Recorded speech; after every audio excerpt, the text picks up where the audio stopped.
Yo, what's up? Good morning, Chris TV. Welcome back to my channel again, guys. Guys, update natin yung ating koi. Yan.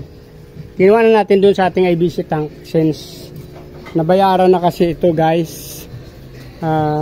Yung ating IBC tank. So, mamaya kukunin na nila. So, no choice tayo. Pero sinabi ko naman sa kaibigan ko na ibibinta ko sa kanya to. So, lian niya na lang. Tapos yung feeds na nandyan, ibibigay ko na sa kanya. So, pero kung mabuhay sila dito sa aking paglalagyan. Uy! Ano ba yan? Mamatay ka talaga. Gago ka. Kanina ka pa eh. Hawakan mo ate. Video mo na.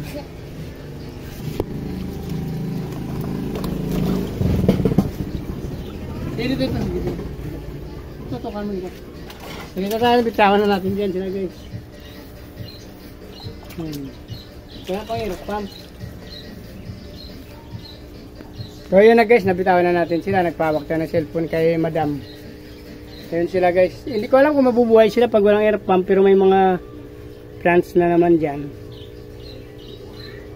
Try natin kasi maliit lang ito, guys, oh. So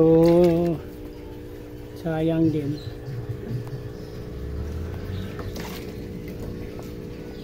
Pwede ko rin kukunin yung plants kung sakali, kung masikip sila.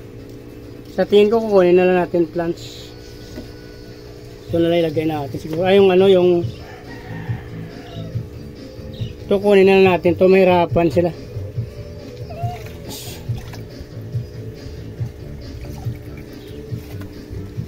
Saka ito yan. Nahirapan sila, guys. So kinuha na lang natin to.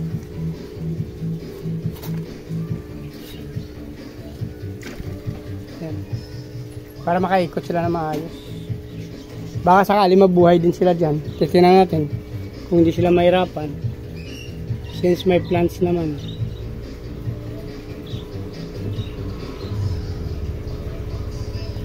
Awa din ako. Nanginaya ako nito, guys, kung ibigay din sa kanan. Kasi dati binili ko to ng 100 isa, tatlo. Nalagaan ko ng 2 buwan. So nakausap ko doon. Sabi ko binta ko na ng 50 isa. So 400 to, namatay isa, 300 na lang sana. Kaso 50 ang sinabi ko noon nung hindi pa nabili yung IBC tank ko. Tapos bibigyan ko pa siya ng feeds kasi may natira akong feeds dyan. Pero pag hindi